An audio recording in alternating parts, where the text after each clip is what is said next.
வாகை தமிழ் நேயர்களுக்கு வணக்கம். என்று நம்மோடு நேர்காணல் பேசுவதற்காக பேராசிரியர் முனைவர் திருமதி சுந்தரவல்லி அவர்கள் நம்மோடு இருந்திருக்கிறார். வாருங்கள் அவரோடு பேசலாம். வணக்கம் மேம். வணக்கம்ப்பா.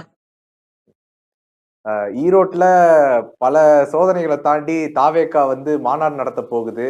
இந்த மாநாட்டுல நாங்களே சுத்தப்படுத்துற வேலைகளை நாங்களே செய்வோம் அப்படின்னு சொல்லி தாவேகாவினர் எல்லாம் பேசியிருக்கிறாங்க. எப்படி பாக்குறீங்க?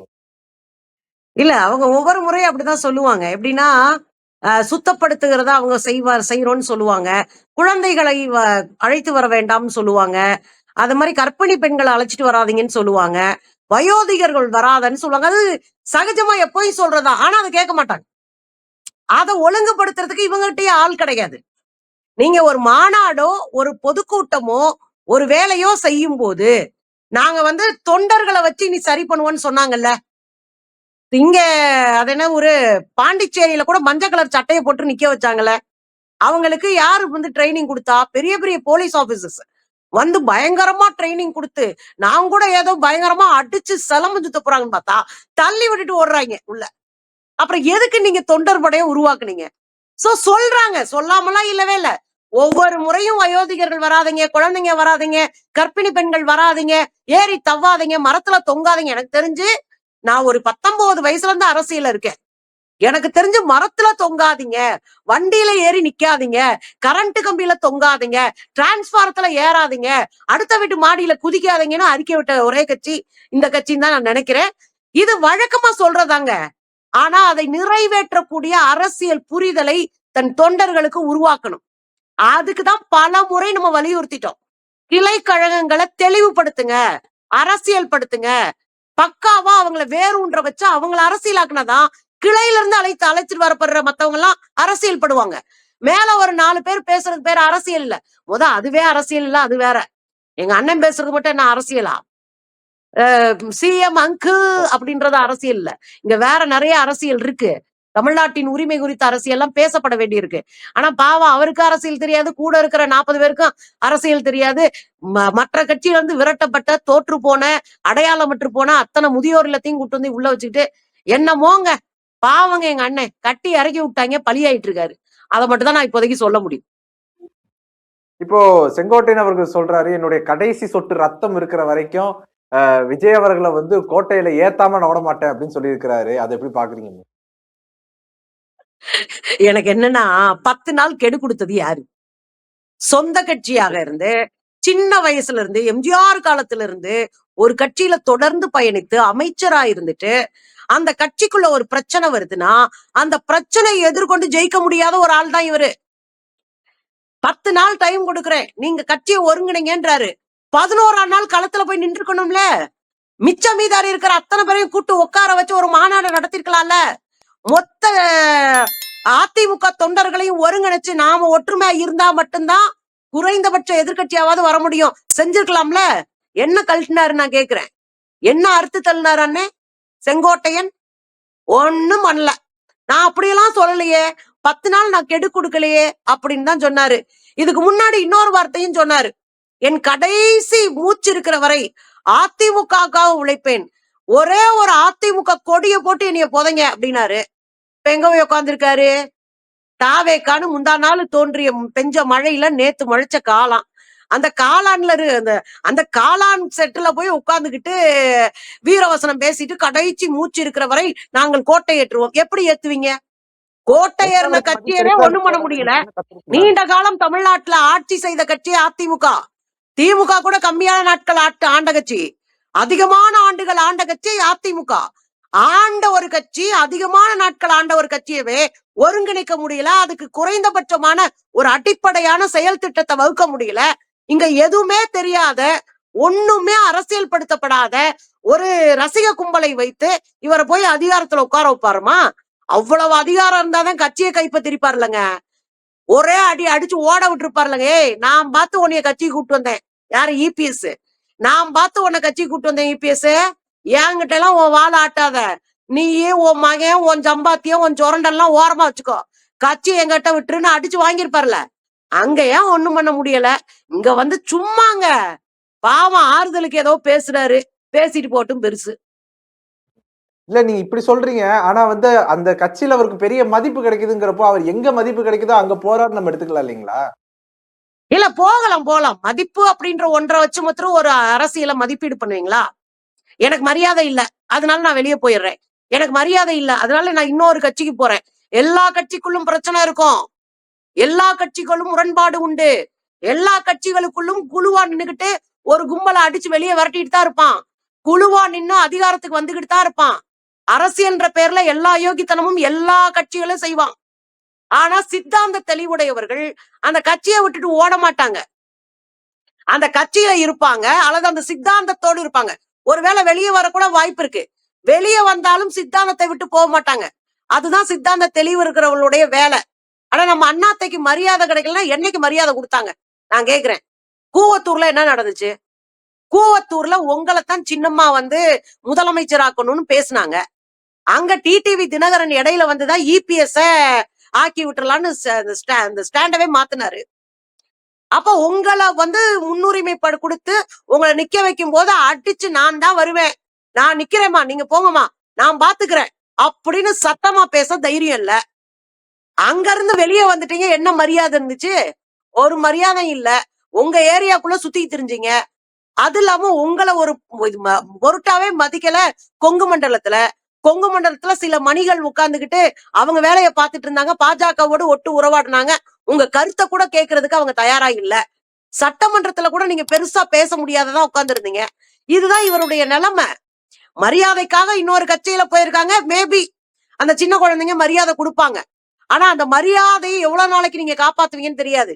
இப்ப அதிகாரத்துல இல்ல, அதனால உங்களுக்கு ஒரு மரியாதை கொடுக்குறாங்க. ஒருவேளை ஒரு 4 சீட்டு ஜெயிச்சு அதிகாரத்துக்குள்ள வர்றாங்கன்னா அடிக்க ஆரம்பிச்சிருவாங்க, பிரச்சனை பண்ண ஆரம்பிச்சிருவாங்க. அன்னைக்கு உங்களுக்கு ஏன்டா அந்த கட்சிக்கு வந்தோன்ற சூழலுக்கு நீங்க தள்ளப்படுவீங்க. காரணம் என்னன்னா, நீங்க ஒரு பெரியவங்களா இருந்த ஒரு கட்சி, இந்த பசங்க குட்டி பிள்ளைங்களா இருக்கிற ஒரு கட்சி, அரசியல் அறிவே இல்லாத ஒரு கட்சி, கொள்கை தெளிவே இல்லாத ஒரு கட்சி, தலைவனுக்கே எழுதி கொடுத்தாதான் பேச வரும், அப்படிதான் அது ஒரு கட்சி. இங்க அப்படி இல்ல. எது இருக்கோ இல்லையோ தலைவர்களை பற்றி பேச தெரியும். நான் திராவிடம் குறித்து 4 வார்த்தை நல்லா பேச தெரியும். அப்படி இருக்கிற ஒரு கட்சி இங்க இருந்து போய் நீங்க உங்க மரியாதையை காப்பாத்திக்கிறீங்கன்னா, எனக்கு என்னமோ இருக்கிற கொஞ்ச நஞ்ச மரியாதையும் காத்துல விட்டாரோன்னு தான் கவலையா இருக்கு. என்னைக்கு அசிங்கப்பட்டு வெளியே வருவாரோ எதிர்பார்த்துட்டு இருக்கேன். இப்ப தாவேக்காக்குள்ளேயே ஒரு உட்கட்சி மோதல் நடந்துட்டு இருக்குது. திருவள்ளூர்ல இருந்த ஒரு வட்டச் செயலாளரே வந்து ஆதவர்ஜுனாவுடைய படத்தை பயன்படுத்தினாங்க அப்படிங்கிறதுக்காண்டியே அவரை கட்சியில இருந்து நீக்கம் பண்ணியிருக்கிறாங்க. அதெல்லாம் எப்படி பாக்குறீங்க? திருவள்ளூர் டிஸ்ட்ரிக்ட்ல ஆதவர்ஜுனாவுடைய படத்தை வந்து பிளெக்ஸ்ல போட்டதுனால ஒரு பையனை கட்சியை விட்டு நீக்கிட்டாங்க. அதே திருவள்ளூர் டிஸ்ட்ரிக்ட்ல தான் அவரு சொந்தக்காரங்களுக்கு பதவி கொடுக்கிறாரு, பணம் வாங்கிக்கிட்டு பதவி கொடுக்கிறாரு. நேத்து தலைமை அலுவலகத்தை சொந்த தொண்டர்களை முற்றுகையிட்டு ஆர்ப்பாட்டம் பண்ணாங்க நேத்து. அதுக்கு முந்தி ஒரு ஆர்ப்பாட்டம் இவர் நம்ம அண்ணன் விஜயோடைய வீட்டையே முற்றுகையிட்டாங்க. ராத்திரி பெண்களை கூட்டிட்டு போய் ஒரு 100க்கும் மேற்பட்ட பெண்களை வச்சு விஜயனுடைய வீட்டையே 3 மாசத்துக்கு முன்னாடி முற்றுகையிட்டாங்க. இங்க பெரிய எங்களை மதிக்க மாட்டாங்க, எங்களுக்கான வாய்ப்பை கொடுக்க மாட்டாங்க, எங்களை அவமானப்படுத்துறாங்க, எங்களை சாதி இழிவு பண்றாங்கன்னு அன்னைக்கு வந்து முற்றுகையிட்டு பெரிய அளவுல போராட்டம் நடந்துச்சு. அதே மாதிரி இங்க வந்தீங்கன்னா விழுப்புரத்துல இருக்கிற மாவட்ட தலைவர் என்ன பண்றாரு? எங்களுக்கு வந்து பொறுப்பு கொடுக்க மாட்டாரு, பொறுப்பு கொடுக்கறதுக்கு பதிலா சாதி பாக்குறாரு. 15-20 ஆண்டுகளாக விஜயோட பயணித்த எங்களை தலித் என்பதற்காக புறக்கணிக்கிறார்கள் அப்படின்னு அவங்க ஒரு குற்றச்சாட்டை வச்சாங்க. இதை தாண்டி நீங்க பாத்தீங்கன்னா ஐ திங்க் திருச்சி பக்கத்துல அந்த ஏரியாவுல இருக்கிற ஒரு பொண்ணு, தலித் பட்டியலினத்தை சேர்ந்த ஒரு பெண்ணு, அவங்கள மேடையில வச்சு சாதிய சொல்லி நீ எல்லாம் பெரிய இவளாடி அப்படின்னு மாவட்ட செயலாளர் திட்டிருக்காரு. அந்த பொண்ணு திரும்ப சண்டை போட்ட வீடியோ வைரல் ஆச்சு. இந்த பக்கம் நீங்க வந்தீங்கன்னா தூத்துக்குடியில ஒரு பையனுக்கும் ஒரு லேடிக்கும் பயங்கரமான சண்டை ஓடிட்டு இருக்கு. அங்க மாவட்ட செயலாளரே போடல. இதுதான் அங்க இருக்கிற நிலைமை. இப்ப உங்களுக்கு புரியுதா? மேல் மட்டத்துல ஒரு சண்டை நடக்குது. புஸ்ஸி படத்தை போட்டா இந்த கும்பல்லாம் அடிக்கும், அப்புறம் ஆதவர்ஜுன படத்தை போட்டா இந்த கும்பல் அடிக்கும். இப்போ அண்ணன் படத்தை எப்படி போடுவாங்கன்னு நமக்கு தெரியல. அப்ப மேல் மட்டத்துல ஒரு சண்டை ஓடிக்கிட்டு இருக்கு. அங்க இருக்கிற பொருளாளர்களுக்கு இவங்களுக்கு ஒத்துக்கறல, அங்க இருக்க அருண்குமாருக்கு இவருக்கு ஒத்துக்கறல, அங்க ஒரு சண்டை ஓடிக்கிட்டு இருக்கு. கீழ்மட்டத்துல மாவட்டம் தோறும் இழுபறியா இருக்கு.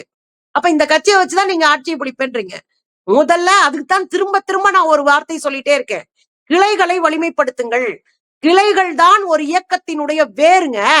நீங்க வேர்ல வெந்நீரை ஊத்திட்டு பூ பூக்குன்னு காத்துட்டு இருப்பீங்களா? வேற பலப்படுத்துங்க, மண்ணள்ளிங்க, தண்ணி ஊத்துங்க, உரம் வைங்க. அதுதான் கொள்கை. அதுதான் அரசியல் கத்துக் குடுக்கிறது. இத செஞ்சு களத்த கட்டிட்டீங்கன்னா, ஆட்டோமேட்டிக்கா நீங்க மேல போவீங்க. அதுதான் அரசியல். அப்படிதான் எல்லா கட்சியும் வந்திருக்கு.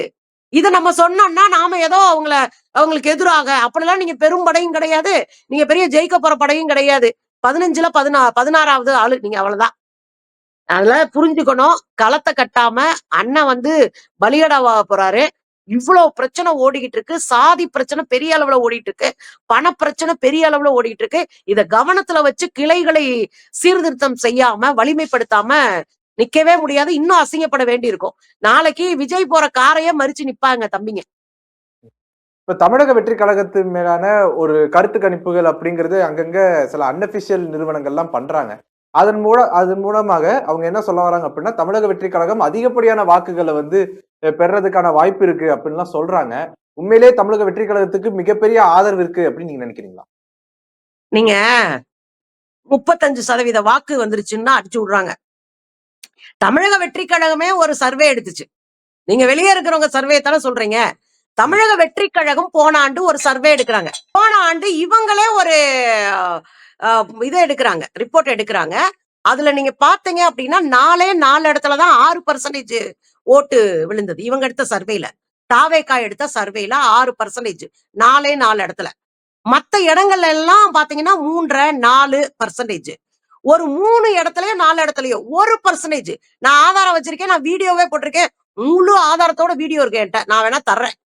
அவங்க எடுத்த சர்வேல அவங்க தேராதவங்கன்னு அவங்களே கண்டுபிடிச்சிட்டாங்க. அதுலயும் பாத்தீங்கன்னா 40 வயசுக்கு மேல ஓட்டே கிடையாது. 35 வயசுக்குள்ள இருக்கிற ஆளுங்க தான் பேசுறாங்க. இல்லன்னா ஓட்டே இல்லாத ஆளுங்க பேசுறாங்க. நான் இன்னொன்னு கேக்குறேங்க, 35% ஓட்டு வாங்குறதா இருந்தா இவங்க கட்சியினுடைய உறுப்பினர்களா எவ்வளவு பேர் இருக்காங்க? 1.25 கோடி பேரு. இவங்க சொல்றபடி வச்சுக்கோமே, 1.5 கோடி கூட வச்சுக்கோங்க. தமிழ்நாட்டுல 8 கோடி பேர் இருக்கோம். 1.5 கோடி 5ல ஒரு பகுதி கூட கிடையாது. சரிங்களா? இப்ப 5ல ஒரு பகுதி கூட கிடையாதுன்னா, நீங்க ஒரு 30, 40 லட்சம், 30 லட்சம் ஓட்டு வாங்குறதே பெரிய வேலை. அந்த 30 லட்சம் வாக்கும் ஸ்பிளிட் ஆகி தான் இருக்கும். எல்லா தொகுதிகள்லயும் இருக்கும். அப்ப எல்லா தொகுதிகளிலும் 30 லட்சம் வாக்கு சிதறிச்சுன்னா, நீங்க என்ன அறுத்து தள்ளிருவீங்க? அப்ப என்ன பிரச்சனை இங்க இருக்குன்னா, சும்மா ஒரு கருத்தை கட்டமைப்பது. காசு குடுத்து, இதெல்லாம் திரும்ப திரும்ப திரும்ப ஒரு பொது கருத்தை உருவாக்குவது. இந்த பொது கருத்தை உருவாக்கிட்டோம்னா, மக்கள்ல கொஞ்சம் பேரு யார் ஜெயிக்கிறாங்களோ அவங்களுக்கு ஓட்டு போடலாம்னு நினைக்கலாம். இல்ல இவர் ஜெயிச்சுட்டாருன்னா நல்லா இருக்கும்னு நம்பி கூட ஓட்டு போடலாம். அந்த ஒரு பொது கருத்தை உருவாக்குவது, அண்ணன் நல்லவரு, வல்லவரு, பெரிய ஆளு அப்படின்னு உருவாக்கக்கூடிய ஒரு வேலையைத்தான் இந்த கருத்து கணிப்புகள் செய்கிறது. கருத்து கணிப்புகள் எப்போதும் வென்றதும் இல்லை. 100% உண்மையாகவும் இருந்ததும் இல்லை. அப்படி பார்க்கும்போது, இவங்க சொல்ற கருத்து கணிப்பெல்லாம் 2026ல புஸ்வானமா போகும். நான் சொல்றேன், எழுதி வச்சுக்கங்க. 2026ல அரசியல்னா என்னன்னு விஜய்க்கு தெரிஞ்சு போயிரும். ஓகே. ஆனா இளைஞர்களுடைய பெரிய ஆதரவு அப்படிங்கிறது தமிழக வெற்றி கழகம் பக்கம் தான் போகுது. திமுக விட அதிகமா தமிழக வெற்றி கழகத்துக்கிட்ட தான் இருக்கு அப்படின்னு சொல்றாங்களே. நீங்க ரசிகர்களுடைய இது வேறங்க. ரசிக மனநிலை அரசியல் தெரியாது. நீங்க ஒருத்தன் ரசிகனா இருக்கிறான்னா, பார்த்து கை தட்டிட்டு வீட்டுக்கு போயிறது வேற. ஒருத்தன் இறங்கி போஸ்டர் அடிச்சு பாலாபிஷேகம், கும்பாபிஷேகம் வைக்கிறான்னா, அவன் ரேஞ்ச் வேற. இந்த பாலாபிஷேகம், கும்பாபிஷேகம் நடத்துறவன் என்னைக்காவது அரசியலா, கருத்தியலா நிப்பானா? அவன் ரசிகனா இருப்பான். இந்த ரசிகனா இருக்கிறவன் எப்ப மாறுவான்? 4 அடி விழுந்து, அவமானப்பட்டு, அசிங்கப்பட்டு, இன்னைக்கு கொத்து கொத்தா போய் திமுகல சேர்றாங்க பாருங்க சின்ன பசங்க. கொத்து கொத்தா போய் சேர்றாங்க. ஏன்டான்னு கேட்டா, ஐயோ! உள்ள எங்கள மதிக்கவே மாட்றாங்க. எங்கள அசிங்கப்படுத்துறானுங்க. எதுக்கு எடுத்தாலும் காச புடுங்குறாங்க. எது கேட்டாலும் இதா இருக்குன்னு போன 4 நாளைக்கு முன்னாடி கூட ஒரு கூட்டம் போய் தாவேக்கால இருந்து போய் சேர்ந்தாங்க. அதுதான் நடக்கும். விவரம் தெரிஞ்சுச்சுன்னா, அவங்களுக்கான அரசியல் கட்சிய அவங்க தேர்ந்தெடுத்துட்டு போயிருவாங்க.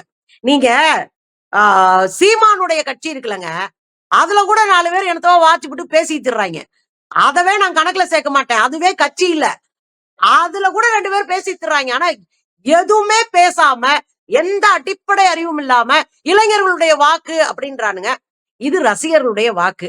கடைசி காலகட்டத்துல தேர்தல் நெருங்கும் போது, இன்னும் பரப்புரை பிரச்சாரம் அதிகமாகும் போது, மொத்தமா குட்டு நட்டெல்லாம் வெளியாகி போயிரும். விஜய் எதுக்குமே லாயக்கு இல்லன்ற அளவுக்கு அடிச்சு மொத்த பரப்புரை நடக்கும்போது, மக்கள் ஓரளவுக்கு புரிஞ்சுக்குவாங்க. ஓட்டே இல்லாத குழந்தைங்க தான் அதிகமா மாநாட்டுக்கு போச்சுன்னு கேள்விப்பட்டோம். அதுக்கான ஆதாரங்களும், வீடியோக்களும் நம்மட்ட இருக்கு. அப்ப ஓட்டே இல்லாதவங்கள வச்சு விஜய் வேணா கும்மி அடிக்கலாம். அது வந்து பதவிக்கு போகிற பாதை உருவாக்காது. அப்ப சின்ன பசங்க ரொம்ப குறைஞ்ச சதவீதத்துல விஜய் பக்கத்துல இருப்பாங்க. ஒட்டுமொத்த இளைஞர்களுடைய ஆதரவும் விஜய் கிட்ட இல்ல. இடதுசாரி இளைஞர்கள் இருக்கிறாங்க, திமுக இளைஞர்கள் இருக்கிறாங்க, பல்வேறு இயக்கங்களை சேர்ந்த விசிகா போன்ற பல்வேறு இடதுசாரி இயக்கங்களை சேர்ந்தவங்க இருக்கிறாங்க.